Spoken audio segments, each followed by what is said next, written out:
Maroc saharien, Maroc éternel.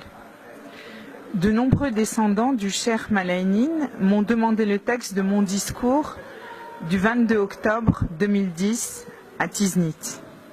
D'abondantes et brillantes interventions ont eu lieu ce jour-là à la tribune de la grande salle de la préfecture de Tiznit et de brillants orateurs se sont succédés en provenance de tout le Maghreb et même au-delà, Maroc, Mauritanie, Algérie, Tunisie, Mali, Sénégal, Qatar, Libye. La présence d'une pléthore de personnalités étrangères accourues pour participer à la commémoration du centenaire de sa disparition attestait de la reconnaissance internationale d'une des figures les plus éminentes du Maroc saharien.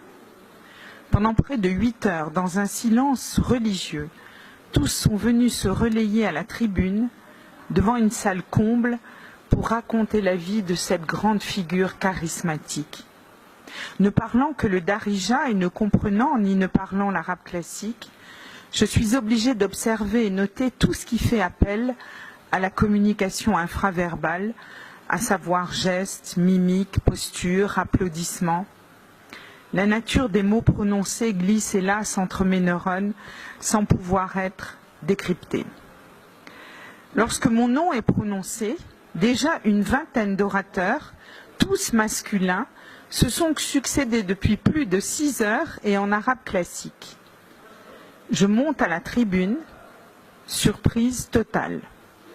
Une femme tête nue, blonde aux cheveux longs, européenne, et en français de surcroît, pour évoquer le parcours de légende d'un homme qui a fait de sa vie un long combat pour bouter les étrangers hors de son cher Sahara. Un chevalier qui a bâti une cité, Smara, en plein désert, Smara, autrefois radicalement interdite aux étrangers. J'ai griffonné 6 dates sur un carré de papier de 10 cm de côté et je me suis fixé un but bien précis en moins de 15 minutes. Vaincre le temps passé, 1 siècle depuis sa mort, le 28 octobre 2010 à Tiznit. Mon but est de rendre le grand Cheikh Malaynine vivant, de l'extraire du lourd sarcophage des panégyriques académiques. À 2 minutes de prendre la parole, je m'adresse à lui mentalement et lui demande de me souffler ce qu'il voudrait que l'on entende.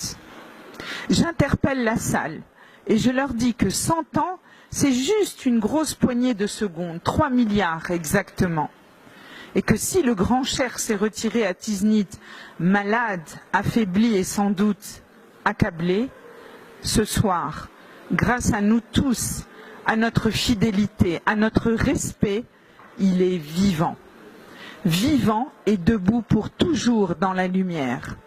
Électrochoc. Je suis sortie du cadre pontifiant, j'ai interpellé chacun au plus profond de ses affects, salve d'applaudissements. Ah, ce grand cheikh et ses valeurs chevillées au corps, capable même disparu de faire lever les foules, comme il nous manque. Il y a 3 milliards de secondes, dans ces lieux de Tiznit, s'éteignait le souffle d'une grande conscience. Les descendants du Cheikh Malaynine m'ont demandé de témoigner de la grandeur de leur aïeul et de son combat. Leur confiance est un cristal précieux entre mes mains.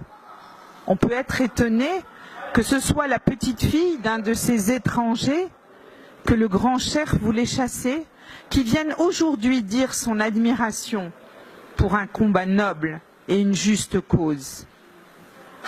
Cela prouve seulement que les ennemis d'hier sont devenus les amis d'aujourd'hui. Nous devons donc avoir à l'esprit que les ennemis d'aujourd'hui seront vraisemblablement les amis de demain. Qu'est-ce qu'un visionnaire? Qu'est-ce qu'un visionnaire, mesdames et messieurs? Un visionnaire, c'est quelqu'un qui est capable d'embrasser à la fois le passé, le présent et l'avenir.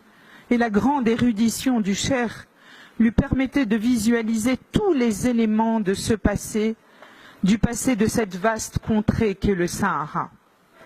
À ce titre, il est évident que le cheikh ne vivait pas à l'époque du royaume, mais au temps de l'empire chérifien, dont il savait exactement jusqu'où s'étendait la suzeraineté des sultans du Maroc.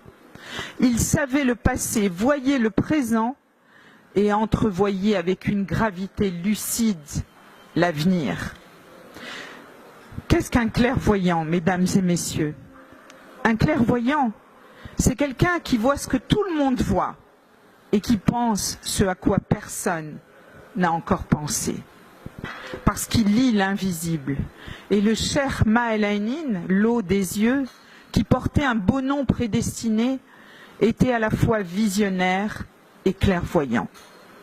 Né en 1830 dans un campement au large de Walata, il est le 12e des 48 fils de son père, le grand cheikh Mohammed Fadil. Enfant, observons-le construire son incroyable singularité.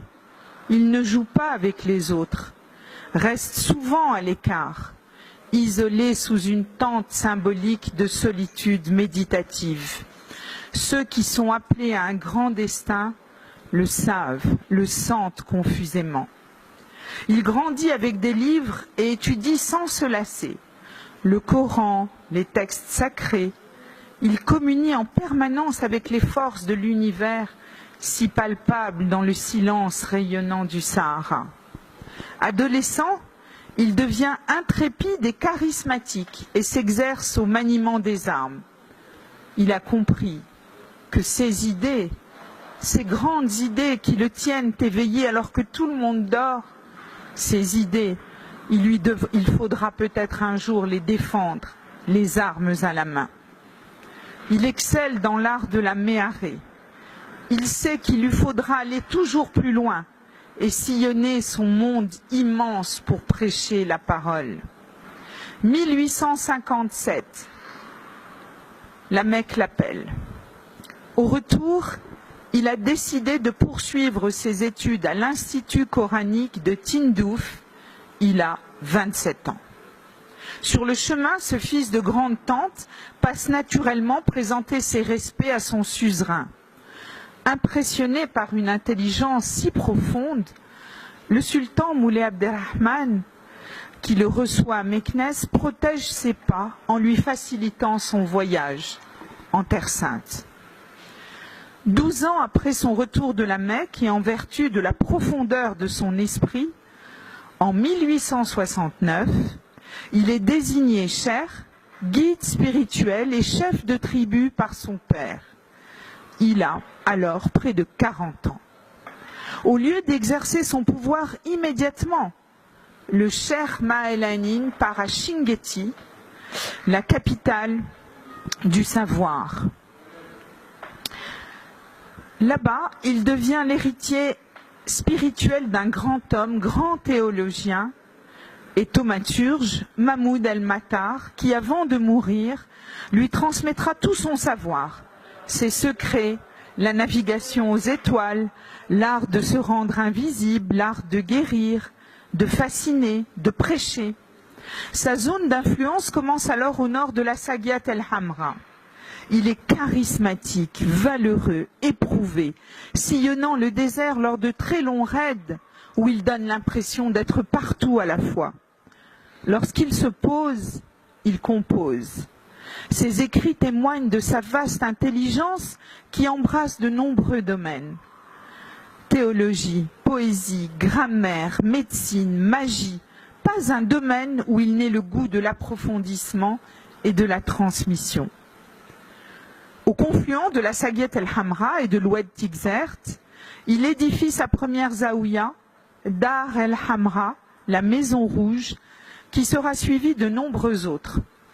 Refuges, soins, hôtellerie, centres de prière, d'initiation, les zaouïas sont des étapes miraculeuses pour le voyageur harassé. On viendra bientôt le consulter de partout. Son pouvoir de suggestion est tel que certains repartiront guéris ou rassérénés avec seulement une poignée de sable qu'il aura effleuré. En 1884, il a environ 50 ans l'âge de la maturité au moment de la conférence de Berlin. La conférence où les grandes puissances de l'époque décident de se partager le monde comme un troupeau de prédateurs. Le cheikh Malaynine a compris que c'est la fin d'un monde libre, un monde où l'on est guidé par les nuages qui annoncent l'herbe future, l'étude, la poésie, les relations humaines. Un monde de vent, de sable et d'étoiles qui vous dénude l'âme pour la mettre directement en relation avec Dieu. Un monde où l'on sait que les croyances pèsent plus lourd que le visible et permettent surtout d'aller plus haut et plus loin. C'est sur cette force mentale que va s'appuyer le grand sultan Moulay Hassan, pour qui le cheikh incarnait la résistance à l'invasion étrangère. Cette force flamboyante tenait les marches du Sahara, si chères à tous les souverains du Maroc. Elle flancarde le sud. Son successeur, le sultan Moulay Abdelaziz, fit au cheikh Malaynine un accueil princier à Marrakech. Le commandeur des croyants l'encouragea à créer des zaouïas jusqu'à Salé, près de Rabat. C'est alors que le cheikh Malaynine décida de barrer l'avancée des étrangers en construisant une cité en plein désert, et ce fut la mythique Smara, surgie de rien, défiant les lois du possible, bâtie à force de force morale et de conviction. Avec l'aide de ses suzerains, les sultans du Maroc, Smara sera la base inexpugnable où ils ne mettront jamais les pieds. Ils, que savent-ils de nous, ces étrangers qui se comportent comme des soudards, non pas en pays conquis, car un pays conquis a un occupant qui habite l'histoire, mais en terrain nullus, ce qui est bien pire selon leur expression. Terrain nullus, territoire sans maître, c'est ce qu'ils ont trouvé pour qualifier nos terres qui appartiennent à Dieu et que l'on n'a pas divisées selon leur système de propriété accaparateur. Que savent-ils de nos traditions, de notre histoire, de nos manuscrits, de nos rêves portés par le vent, de notre foi soulevée jusqu'à la voûte étoilée et que Dieu recueille comme une eau précieuse par les nuits froides et scintillantes? La peine, l'amertume, la colère, la déception du cheikh furent immenses lorsqu'il apprit comment, profitant de sa fragilité, les étrangers s'infiltraient auprès du sultan Moulay Abdelaziz. Malaynine, le visionnaire, a compris. Il a visualisé le dépeçage largement entamé de l'empire chérifien. La fin prochaine de son monde en scope et en couleur. L'empire chérifien, une longue mélopée au cours des siècles entre le champ du nord et le champ du sud. Ce sont ces chants se répondant en écho, traversant les millénaires qui ont tissé l'empire. Cheikh Malaynine a le galop de Youssef ibn Tachfin en fond d'horizon et l'étendard chérifien claquant dans la poussière de victoires luxuriantes. Non, l'empire ne peut pas mourir. Aux périodes d'inertie, lorsque le nord s'enfonce dans la mollesse et la dolence des biens matériels, le sud surgit de la poudre d'or du désert, lourd de ses croyances, et vient le réveiller. Le nord et le sud toujours intimement mêlés. Ah, Maroc saharien, tu as produit à l'empire tes plus belles figures. Cheikh Malaynine en est l'héritier. C'est cette certitude et le savoir du passé qui lui ont dévoré son repos et l'ont éperonné chaque jour en avant, crevant ses chamelles dans le poudroiement de soleil brûlant. Anglais, Italiens, Espagnols, Allemands, ils ont senti l'odeur du sang. Quand la vache est à terre, les couteaux sortent et luisent dans l'ombre. Un nouveau sultan Moulay Hafid sera préféré, mais l'époque est maudite. Le cheikh Malaynine se retrouve seul à la tête du djihad. Il a 71 ans. Il lutte depuis si longtemps. Il sait qu'il va mourir. Il l'a lu dans le sable et cependant la légende dit que dans un acte de courage et un sursaut désespéré, l'année de sa mort, il se proclame sultan pour que tout l'Empire sache que nous sommes morts en conquérant. 1910, l'année de la grande sécheresse qui brûle les jardins, tarit les sources, foudroie le cœur des palmiers et dessèche les hommes. Le cheikh vient mourir à Tiznit, tombé comme un météore au pied de l'anti-Atlas. Sa mort est une goutte d'acide sur la grande histoire marocaine. Une grande conscience s'est éteinte. Mais le cheikh est vivant, vivant et debout dans la lumière. Que devons-nous retenir de son message? Que le Grand Maroc est toujours à rebâtir, à restaurer, à fortifier, à embellir comme une citadelle majestueuse du fond des âges. Le Grand Maroc, c'est une idée, un symbole vivant au cœur de chaque Marocain, où qu'il vive. Certes, l'histoire nous a amputés, mais la vérité est en marche, les portes s'ouvriront, il nous appartient à tous, ici et maintenant, de bâtir le Maroc de la fraternité, le Maroc de la culture, le Maroc de l'éducation, le Maroc de la civilisation, bref, le Maroc éternel.